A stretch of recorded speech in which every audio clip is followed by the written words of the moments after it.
प्यारे दोस्तों, आप सभी का मैथ ऑफ खावा में हार्दिक स्वागत है। आज हम क्लास 10th का मैथमेटिक्स का प्रश्नावली 1.3 सॉल्व करने जा रहे हैं। तो प्रश्नावली 1.3 को सॉल्व करने के पहले हमें परिमेय एवं अपरिमेय संख्या को जानना आवश्यक होगा, क्योंकि इस चैप्टर्स का पहला नंबर हिसाब है सिद्ध करें कि √5 एक अपरिमेय संख्या है। तो हम पहले परिमेय एवं अपरिमेय की परिभाषा को जानते हैं। क्या है परिमेय संख्या और अपरिमेय संख्या, कैसे हम पहचानेंगे कौन है परिमेय और कौन है अपरिमेय, तभी हम इसे सिद्ध करने से हम समझ पाएंगे। तो चलिए, हमारा परिमेय संख्या का डिफिनेशन लिखा हुआ। परिमेय संख्या को हम रैशनल नंबर कहते हैं। परिमेय संख्या को इंग्लिश में रैशनल नंबर कहते हैं।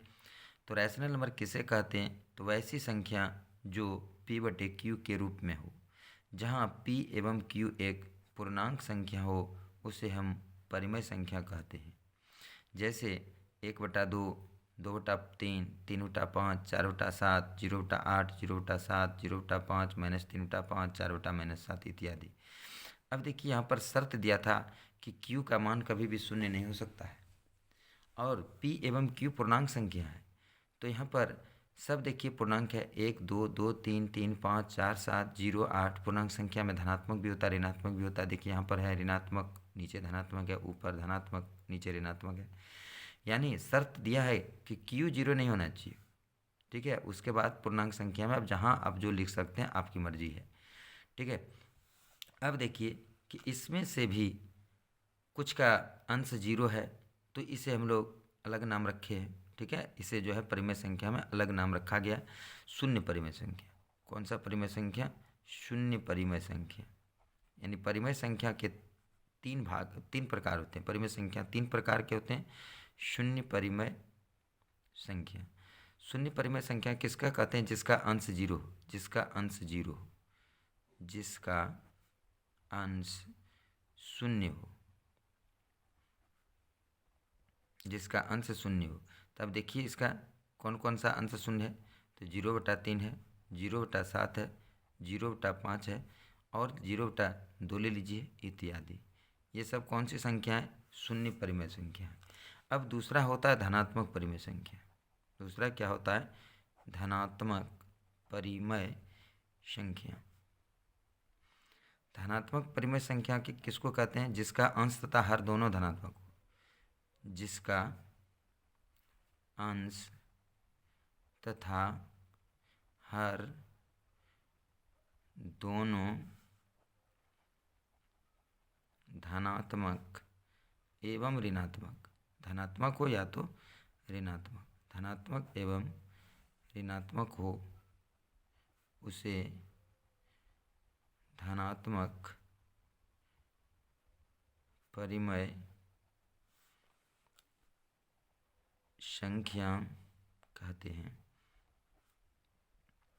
अब देखिए, जैसे 2/3, 3/5, -4/-3, -2/-5 इत्यादि। अब देखिए दोनों पॉजिटिव है, ऊपर नीचे अंश हर दोनों पॉजिटिव है या तो दोनों निगेटिव है। आपको पता होगा जब ऊपर नीचे माइनस माइनस रहता है तो ये -1 से गुना करने के बाद ऊपर नीचे प्लस प्लस हो जाता है, यानी धनात्मक हो जाता है। इसलिए इसे धनात्मक परिमेय संख्या कहा गया। अब नंबर 3 है ऋणात्मक परिमेय संख्या। ऋणात्मक परिमेय संख्या।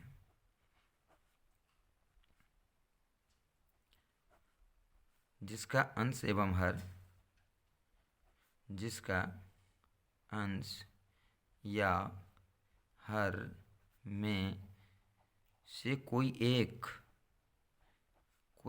ऋणात्मक हो, कोई एक ऋणात्मक हो, उसे ऋणात्मक परिमेय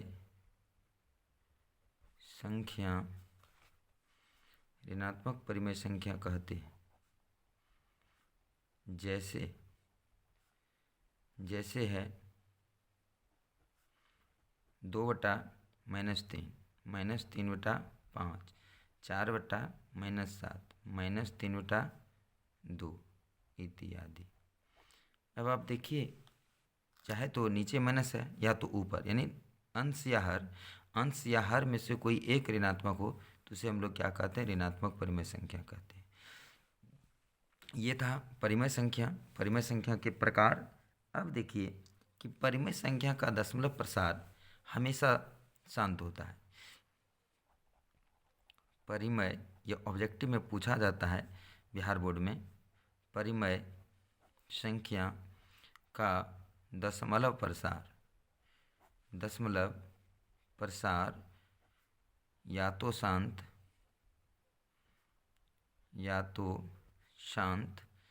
या अशांत आवर्ती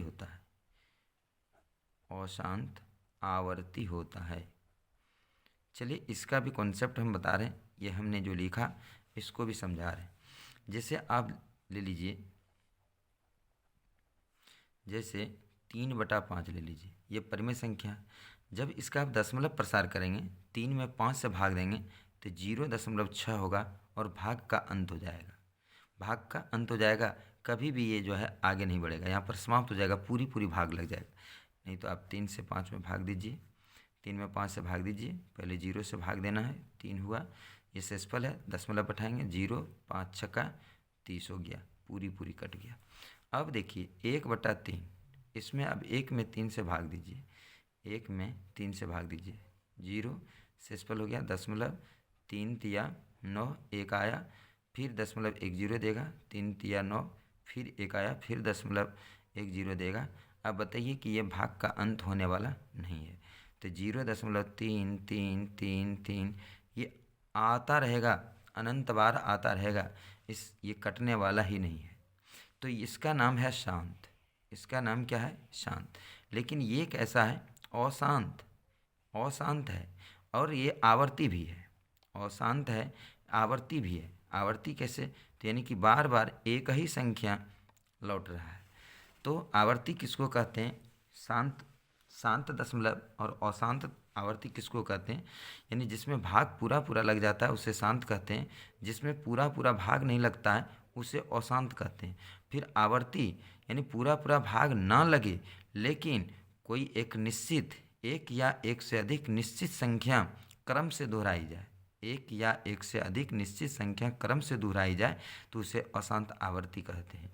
जैसे एक उदाहरण लेते हैं, और जैसे मान लीजिए किसी में भाग देने के बाद ऐसे आता है 0.23456, ठीक है, 23456, फिर यहाँ आ जाता है 23456, फिर वही आता है 23456 ... ये भी अशांत आवर्ती है।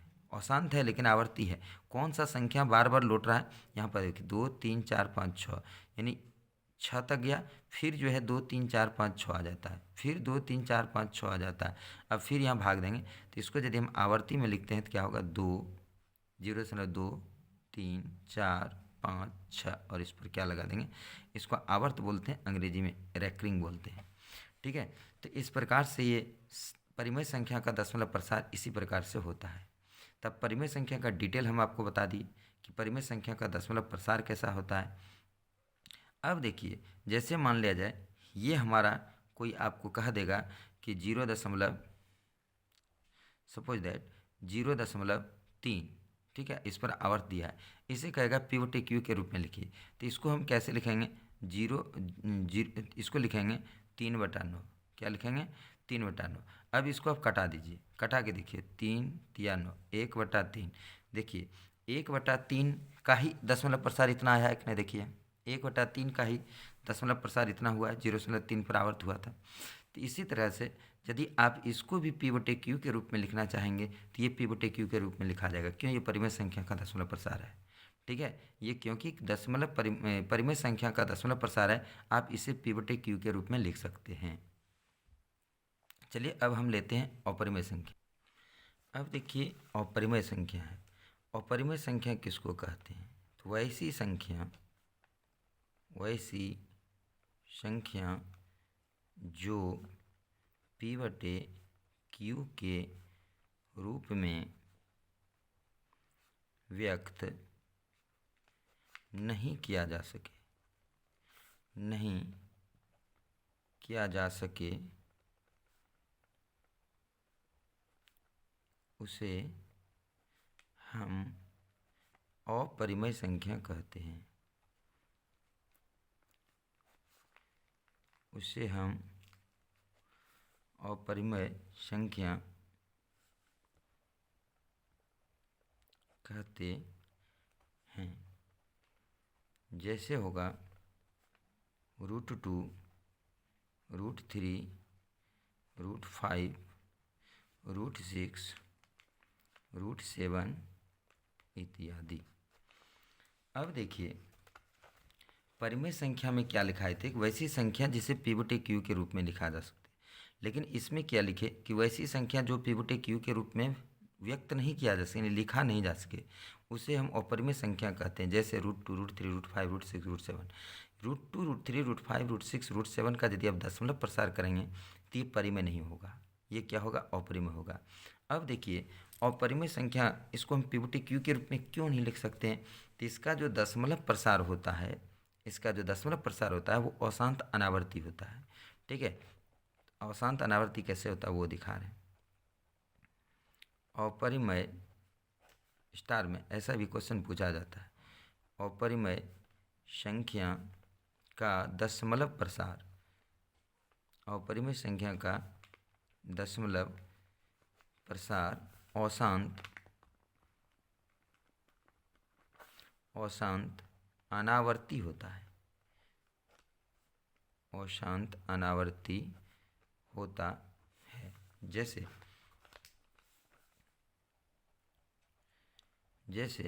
0.2, 0, 2, 00, 2, 000, 2, 4 0, 2, इस बार 5 0, 5 0, डॉट फिर 2 देके डॉट होगा। ठीक है, और लेते हैं 0.110, 111, 0, 111, 0, 111,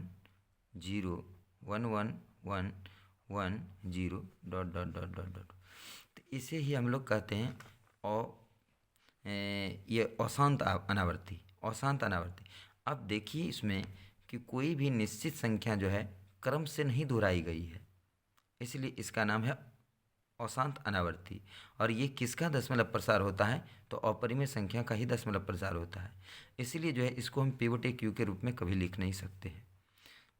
तो ये आप डिफिनेशन अच्छी तरह से समझ गए होंगे कि किसे हम लोग अपरिमेय संख्या कहते हैं और किसे हम लोग अपरिमेय संख्या नहीं कहते, यानी परिमेय संख्या कहते हैं। चलिए इसके बाद भी आप लोगों को थोड़ा सा और स्टार में हम बता देते हैं कि जो एग्ज़ाम में पूछे जाते हैं ऑब्जेक्टिव क्वेश्चन, दो परिमेय संख्या के बीच, दो परिमेय संख्या के बीच अनगिनत या अनंत लिख देते हैं, अनंत परिमेय संख्या होते हैं, अनंत परिमेय संख्या होते हैं। दो परिमेय संख्या के बीच, ये ऑब्जेक्टिव बहुत ही इंपॉर्टेंट क्वेश्चन, इंपॉर्टेंट ऑब्जेक्टिव है। दो परिमेय संख्या के बीच अनंत और परिमेय संख्या होते हैं। जैसे आपको बता रहे हैं, जैसे मान लिया जाए हम 2/3 ले लेते हैं और एक ले लेते हैं 3/5, 3/5।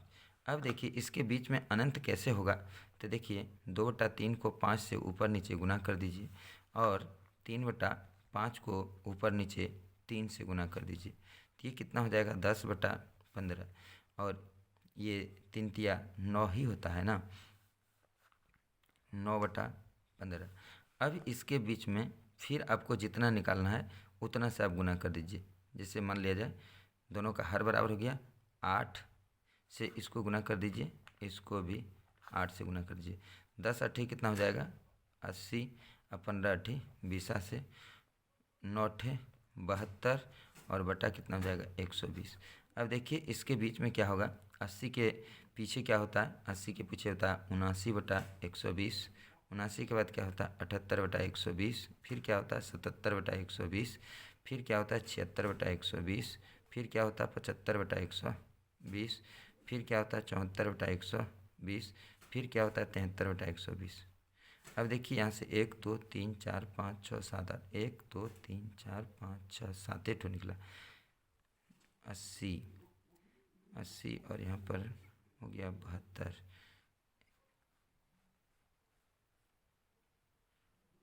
77, 76, तो इसके बीच में कितना संख्या निकल गया? 7 संख्या निकल गया। तो इस प्रकार से आप इसको बढ़ाते जाइएगा यहाँ पर, तो ये जो है जितना आप निकालना चाहेंगे उतना निकलेगा। इसलिए इस इमने यानी कि इससे यह स्पष्ट होता है कि इसके बीच में कितने संख्या होते हैं, दो परिमेय संख्या के बीच में कितने संख्या होते हैं, तो अनंत होते हैं। अब देखिए, दो अपरिमेय संख्या के बीच भी दो अपरिमेय संख्या के बीच अनगिनत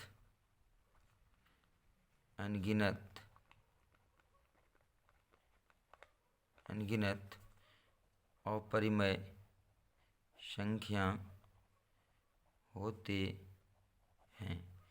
अब इसका जैसे देखिए,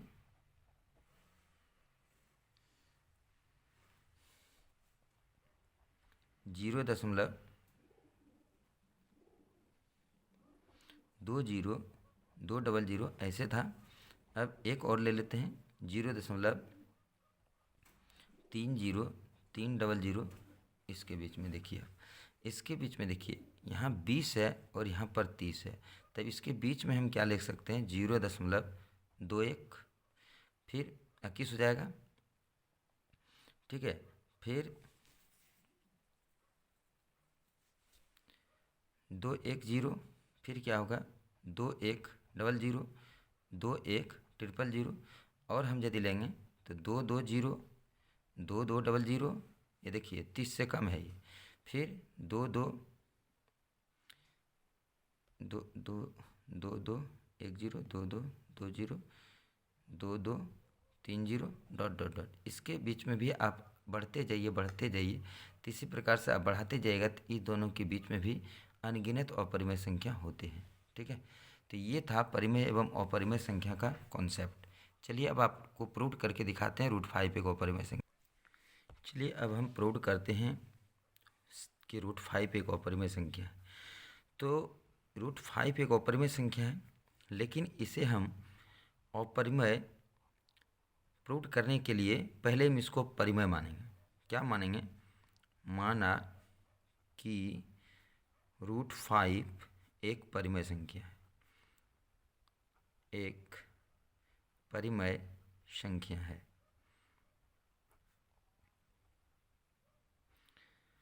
तो अभी आपको बताएं कि परिमेय संख्या जब भी होता है वो पिवटी क्यू के रूप में होता है। तो इसीलिए जब ये परिमेय संख्या है तो √5 बराबर हम क्या मानेंगे? P/Q। क्यू क्या बोले थे? Q डज नॉट इक्वल 0 होना चाहिए। जहाँ P एवं Q, देखिए वहाँ पर भी लिखा है, जहाँ P एवं Q एक पूर्णांक हो, P एवं Q एक पूर्णांक हो, ठीक है। P एवं Q एक पूर्णांक हो, ठीक है। साथ ही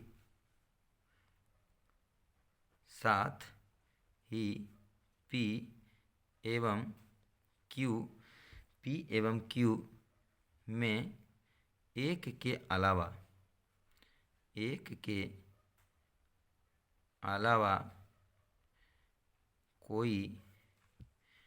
के अलावा कोई उभयनिष्ठ गुणनखंड नहीं हो। एक के अलावा कोई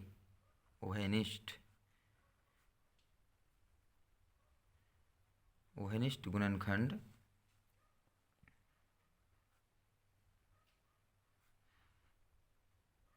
नहीं हो। यहाँ तक आप बात समझ गए कि √5 को हमने परिमेय माना। परिमेय का रूप क्या होता है? P/Q। Q does not equal 0। P एवं Q होता है पूर्णांक संख्या होता है। साथ ही हमने ये भी माना कि P एवं Q में जो है एक के अलावा कोई उभयनिष्ठ गुणनखंड नहीं हो, ठीक है। अब हम देखिए क्या करते हैं कि इसे दोनों तरफ वर्ग कर देते हैं। क्या करते हैं? दोनों तरफ वर्ग करते हैं। दोनों तरफ वर्ग करने पर तो √5 है तो लिखेंगे √5 का होल स्क्वायर। उसके बाद इधर क्या है? P/Q, इसका लिखेंगे होल स्क्वायर। आपको पता है √5 गुना √5 क्या होता है? 5। इधर गुना करेंगे तो क्या होगा? p² बटा q²। अब यहाँ वज्र गुणन कर दीजिए। क्या करना है? वज्र गुणन करने पर देखिए कोना कोने गुना p² बराबर क्या होगा? 5q²। यहाँ तक आप समझ गए। अब क्या करना है? दोनों तरफ 5 से भाग दे देना है। दोनों तरफ 5 से भाग देने पर, तो यहाँ पर भी देखिए 5 से भाग लग जाएगा और यहाँ पर भी 5 से भाग लग जाएगा। ये 5 और ये 5 क्या हो जाएगा? कैंसिल। तो यहाँ पर बचा क्या? p² बटा 5 बराबर यहाँ पर क्या बचा? q² बचा। ठीक है। अब यहाँ पर देख पा रहे हैं कि p² को 5 भागा दे रहा है, p² में 5 से भाग लग रहा है। तो p² को जब अतः p² को 5 विभाजित करता है, 5 क्या करता है? विभाजित करता है।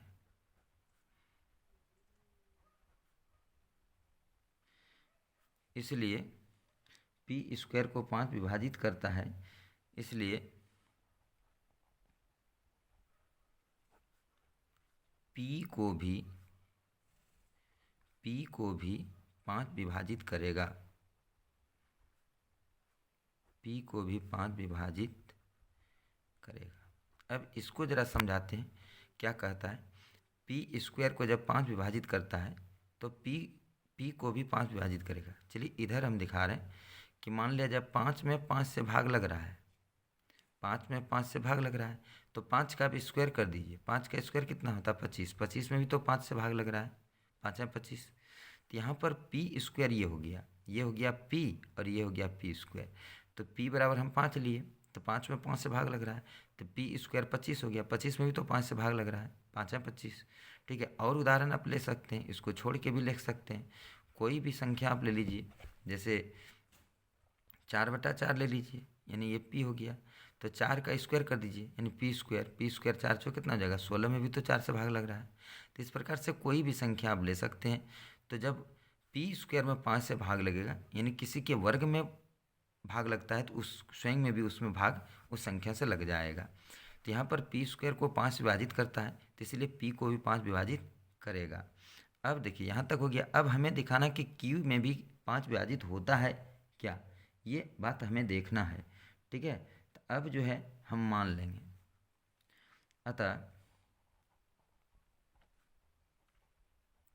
अतः माना कि p बराबर 5 है, जहाँ m एक पूर्णांक है। हम कुछ भी यहाँ मान सकते हैं। ठीक है। m r s जो आपको मानना है आप मान सकते हैं, लेकिन मानना क्या है? 5 मानना है। अब देखिए p बराबर 5 है तो p² कर दीजिए। क्या कर दीजिए? p²। तो p² बराबर क्या हो जाएगा? p² बराबर p² बराबर क्या हो जाएगा? 5 है 25 m²। ठीक है। दोनों तरफ गुना वर्ग करेंगे, इधर भी इधर भी। तो p² बराबर कितना हो जाएगा? 25 m²। ठीक है। अब देखिए यहाँ पर आपको मान बैठाना है। कहाँ बैठाना है? जहाँ पर p² है। देखिए यहाँ पर p² बराबर है ना, यहाँ पर आपको मान बैठा देना है। इसका नाम देते हैं हम समीकरण फर्स्ट। इसका नाम क्या देते हैं? समीकरण फर्स्ट। अब यहाँ पर लिखेंगे p² का मान समीकरण फर्स्ट में रखने पर, तो p² बराबर कितना है? 25 m² बराबर, यहाँ देखिए समीकरण फर्स्ट क्या लिखा है? p² बराबर 5q²। तो p² की जगह पर हमने लिख दिया। अब 5q² है तो यहाँ पर भी हम लिख देंगे 5q²। अब क्या करना है? दोनों तरफ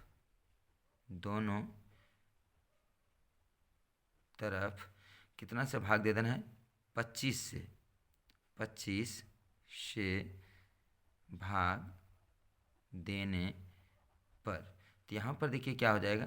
25 m² बटे 25 हो जाएगा, और यहाँ पर क्या हो जाएगा 5Q² बटा 25 हो जाएगा। तो यहाँ पर आप देखिए ये 25 और ये 25 कैंसिल हो जाएगा, तो इधर क्या बचेगा m²।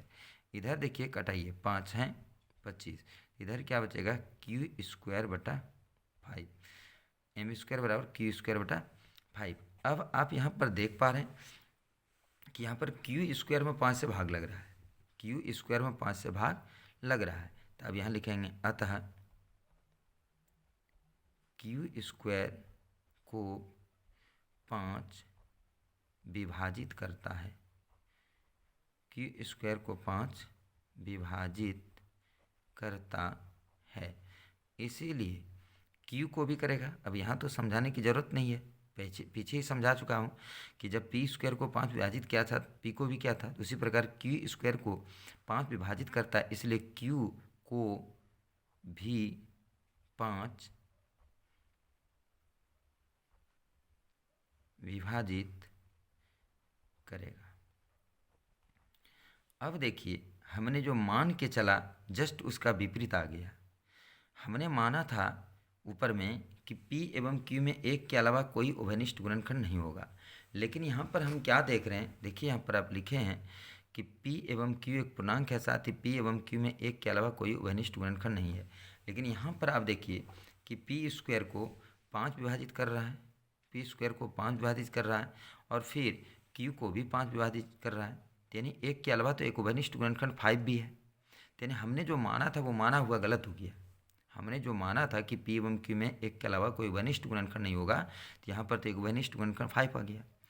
तो इसीलिए हमने यह मान के चला था कि √5 एक परिमेय संख्या है, तब उसमें जो है एक के अलावा कोई उभयनिष्ठ गुणनखंड नहीं होता। लेकिन यहाँ पर एक के अलावा दो भी, यानी 2 उभयनिष्ठ गुणनखंड हो जाता है, 1 और 5 भी हो जाता है। तो यानी कि हमारा जो मानना है वो गलत हो गया। अब देखिए यहाँ पर लिखेंगे, इस प्रकार हम पाते हैं कि इस प्रकार हम पाते हैं कि P एवं Q में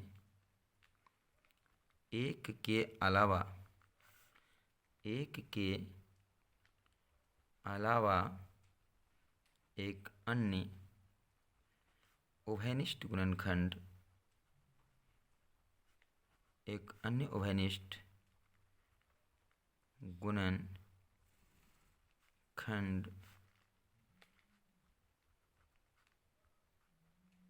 पाँचवीं है। तो इस प्रकार हम पाते हैं कि P एवं Q में एक के अलावा एक अन्य उभयनिष्ठ गुणनखंड 5 भी है। तो इस प्रकार अतः हमारी मान्यता, यानी हमने जो माना था, हमारी मान्यता गलत है। अतः हमारी मान्यता गलत है कि क्या गलत है, हमने क्या माना था कि √5 एक परिमेय संख्या है, यही जो है हमारा मानना गलत हो गया। अतः हमारी मान्यता गलत है कि √5 एक परिमेय संख्या है। तो हमने जो माना था वो माना हुआ गलत हो गया, यानी हमारी मान्यता गलत है कि √5 एक परिमेय संख्या।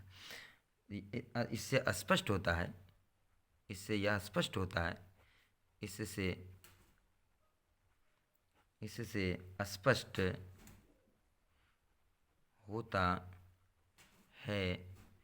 कि क्या स्पष्ट होता है कि √5 परिमेय नहीं है, एक अपरिमेय संख्या है।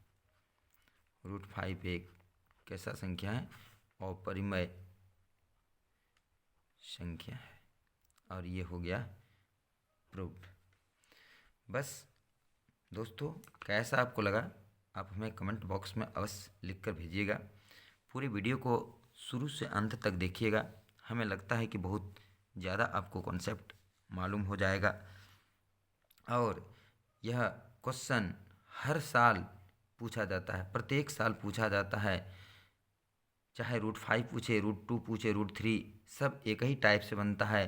फिर हम अगले वीडियो में अगला भी प्रूव करेंगे। तब तक आज यहीं पर हम विराम लेते हैं और जय हिंद, जय भारत।